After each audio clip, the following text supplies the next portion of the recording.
Camilla, now 75, has forever been the love of our new king's life, a confidant so close that while engaged to Diana he even gave her a bracelet engraved F and G, their pet names for each other being Fred and Gladys. King Charles III and Camilla meet crowds outside Buckingham Palace. Image, Getty, vilified by the grieving public after the tragic death of Diana in 1997, after the princess famously partly blamed her for the breakdown of her royal marriage. Camilla has suffered, defied and endured.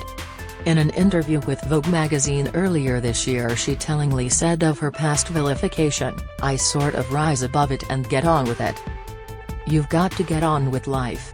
Now the wife of 17 years to Charles, she has blossomed over the years before the British public. More than accepted, she has been taken into their hearts and her cheerful, easy manner embraced and loved. Yesterday as His Majesty the King was greeted with cheers and patriotic shouts from a huge crowd of thousands outside Buckingham Palace, cheers greeted Queen Consort Camilla too. But life has not always been so easy for the royal couple, and decades ago it seemed their fond relationship was never meant to be after Charles fell for her when they met in their early 20s. King Charles III and Camilla, Queen Consort view floral tributes to the late Queen Elizabeth II. Image, Getty, born Camilla Rosemary Shand, in July 17, 1947, to an upper-class and privileged and well-connected family. Her family would have hoped for great things from her, but not royal ambitions.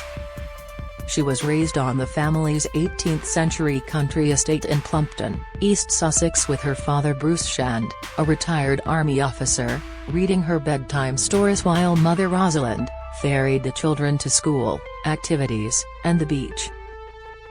A Swiss finishing school prepared bubbly Camilla being a London debutante, and from the mid-60s she enjoyed an on-off relationship with a household cavalry officer Andrew Parker Bowles. In the early 1970s she was introduced to the young Prince Charles, with Charles biographer Jonathan Dimbleby writing, "She was affectionate, unassuming, and, with all the intensity of first love, he lost his heart to her almost at once." But Charles was pursuing his Navy career, and while on an 8-month deployment overseas in 1973, Andrew proposed to Camilla and she accepted. Prince Charles and Camilla Parker Bowles in 1979. Image, Getty. Robert Lacey wrote in his book Royal, Her Majesty Queen Elizabeth II that Charles met Camilla too early, while Sarah Bradford wrote in Diana his great-uncle Lord Mountbatten arranged for Charles to go overseas to clear a path for him to later step out with Mountbatten's granddaughter Amanda Knatchbull. Other experts claim the Queen Mother did not approve of Camilla, as she wanted Charles to marry one of the Spencer family granddaughters of her close friend Lady Fermoy. Despite Camilla's marriage, the couple and Charles maintained their friendship, with Charles and Andrew playing polo together, and the couple asking Charles to be godfather to their first child, Tom. In 1981 Charles had met and proposed to the young lady Diana Spencer, but in Diana, Her True Story, author Andrew Morton claimed Diana almost called off the wedding after finding a bracelet Charles had made for Camilla engraved with the letters F and G. Charles insisted he and Camilla only rekindled their romance when his marriage had irretrievably broken down. But as Diana so memorably stated on the now-shamed 1995 Panorama interview, there were 3 of us in this marriage. Lady Diana Spencer and Camilla Parker Bowles at Ludlow races in 1980. Image, Getty. Camilla suffered a public onslaught from supporters of Diana. Her divorce was finalized in 1995, while Charles and Diana's marriage officially ended in 1996. Her pariah role only worsening after Diana's death in Paris the following year. But her son Tom Parker Bowles described his mother's steely fortitude as one of her greatest assets, revealing why she has been such a rock to our new monarch. Tom said in 2017, "My mother is bulletproof.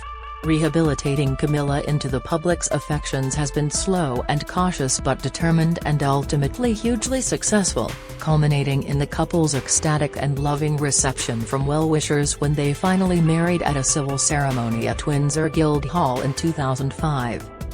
A few months after their wedding, Prince Harry described his father's new bride as wonderful woman, adding, "William and I love her to bits and get on really well with her." Now in her mid-70s, Camilla's life revolves around public engagements, royal duties and supporting her husband and her family. Away from the spotlight, Camilla is also an enthusiastic grandmother of 5. During lockdown, the then Duchess of Cornwall spoke of her sadness at not being able to give her grandchildren a huge hug. Share your memories and stories of the Queen with Express. The Queen was known for her devotion to the nation, but will also be remembered for her quick quips and her colorful fashion sense.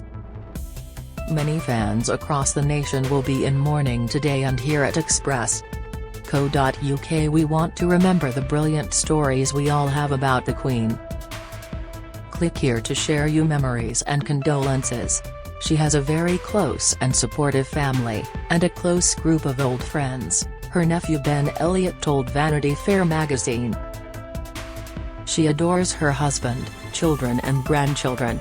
Camilla has also used her public role to champion a number of worthy and vital causes, such as raising awareness about osteoporosis, which afflicted her mother and grandmother, crusading against domestic abuse and sexual violence, and literacy. After their 2005 marriage, royal aides hinted that Camilla did not want to be known as Queen Consort, even though she was entitled to be. She intended instead, when the time came, to be known as Princess Consort, a title never before used in British history. But in February this year, the Queen finally sealed her own approval to her eldest son's happiness by declaring it was her sincere wish that, when that time comes, Camilla will be known as Queen Consort. Trending: the Queen chose the 70th anniversary of her accession to the throne to make that highly significant announcement, telling the nation, "When, in the fullness of time, my son Charles becomes king, I know you will give him and his wife Camilla the same support that you have given me, and it is my sincere wish that, when the time comes, Camilla will be known as Queen Consort as she continues her own loyal service."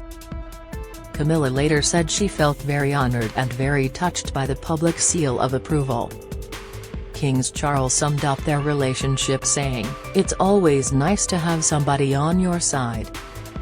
She is an enormous support and sees the funny side of life, thank God."